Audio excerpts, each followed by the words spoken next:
Hi guys, I'm filming at a bit of a weird angle because I just thought the trees looked nice. Look at them.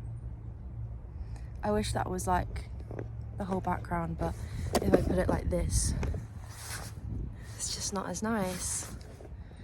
I don't know. I need to see the trees a bit, but I'm at a bit of a funny angle down here. Anyway, maybe that is better.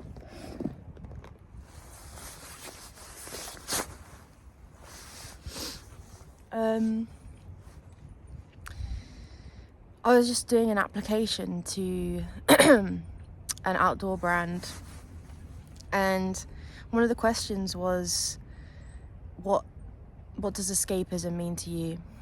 And I wanted to share what I wrote. I essentially said that I think for a lot of people, escapism is wanting to mentally divert from the discomfort and the stress of everyday life and the things that you don't like about your everyday life. And a lot of us do that by imagination and entertainment and consumption, and I'm really not liking this. It's okay, I'm going to ignore my brain. A lot of us escape via consumption and imagination and entertainment, and I don't think that's the healthiest way to do it, and I think escapism can be really healthy, but when you do it through those avenues, or you know, it's like scrolling on TikTok and Instagram, and consumption in the sense of like even reading books, like fiction books but also non-fiction books, and just trying to constantly like take in more information in your brain to avoid the stuff in your day-to-day life that you don't like. Oh, look at the birds, wait.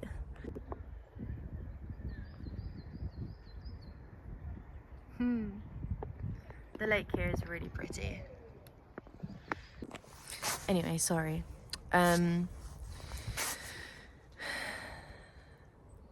Just constantly trying to take in information to kind of distract from how you feel, avoid how you feel, avoid the things that are on your to-do list, and just the daily pressure of everyday life, of going to work, of running a household, having kids if you've got kids, dealing with relationships and friendships and families, whatever it is that you're kind of struggling with in your day-to-day life. But really, these avenues of escapism, they just avoid everything, and by just continually avoiding things, it builds stuff up, you know, and you just procrastinate, and if you feel a certain way about things, that feeling kind of just gets bigger and bigger the more you avoid it, and worse and harder to deal with. And for me, I definitely still fall into the trap of escaping my everyday life in these ways. But the last couple years, I've made a really conscious effort to escape instead through mindfulness and by spending time in nature and through creativity, which I think are better avenues of escapism than what we normally kind of go for. And I think these are better, particularly spending time in nature, because it allows you to escape but keeps you grounded in reality. You're not off in a fantasy world that's been created in a film or a book or a TV series. You're not, you know, for me, like, I get really dissociated. I was telling someone I know about this the other day, that I was trying to watch the OA on Netflix. I watched 2 episodes and I just felt so weird and dissociated afterwards, and like my mind and my feelings were just thinking about this character that wasn't even real, and I was just, it didn't feel good, you know. And I came back into like what I was trying to do the rest of that day, and I just felt really strange about it and not quite right. But so spending time in nature allows you to still be present in reality, and it's just that it gives you more space and a sort of broader perspective on the reality of your life. You know, it's a way to escape the daily routine, but without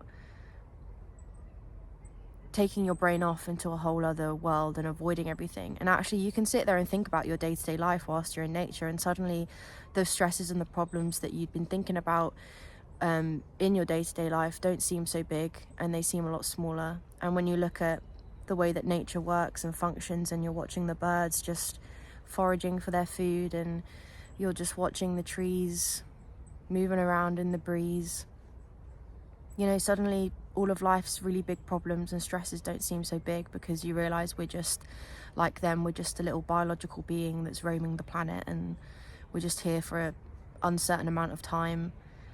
And, you know, worrying about what Sandra said at work. I don't know a Sandra at work, but if I was worrying about what Sandra said at work to me the other day, suddenly being in nature and watching the birds, I don't really care about it anymore.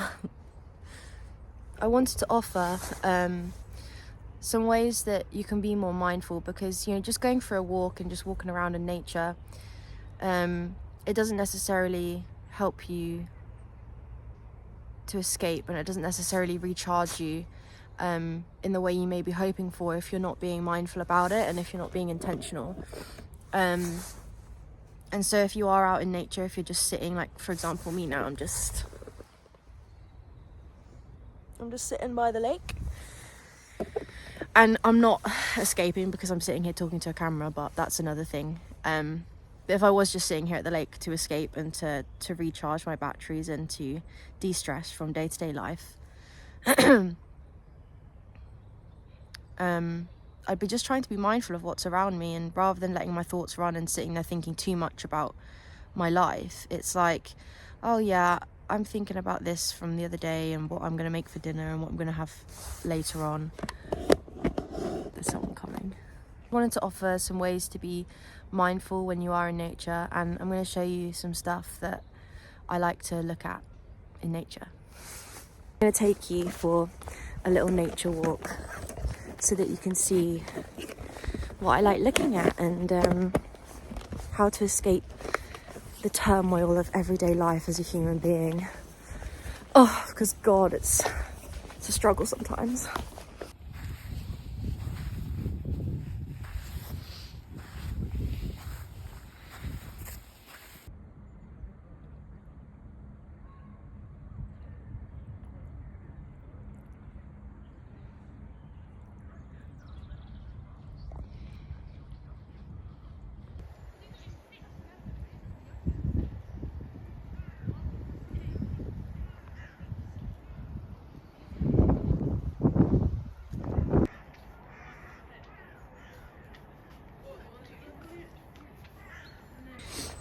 Okay, I'm in the woods.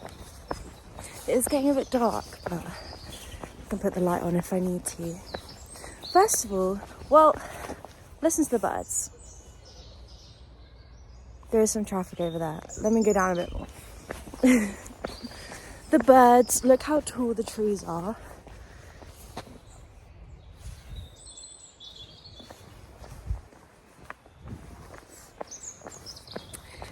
There's a little hut lodge thing there. This little path is just so pretty.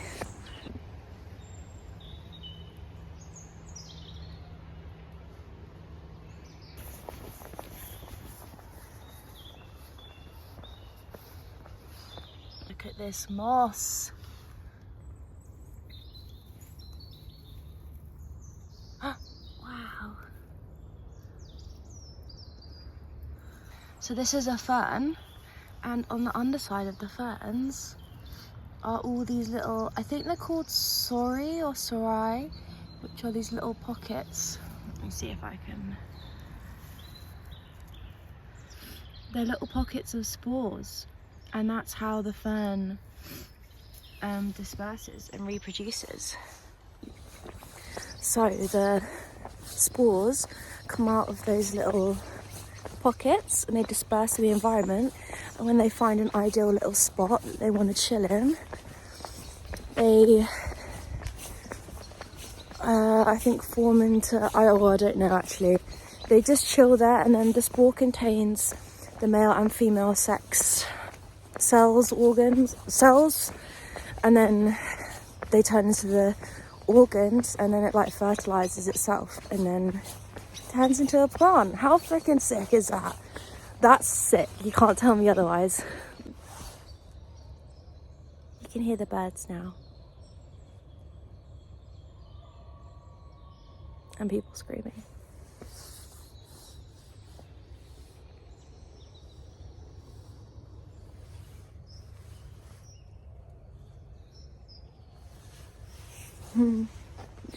Anyway, I think I'm gonna go now.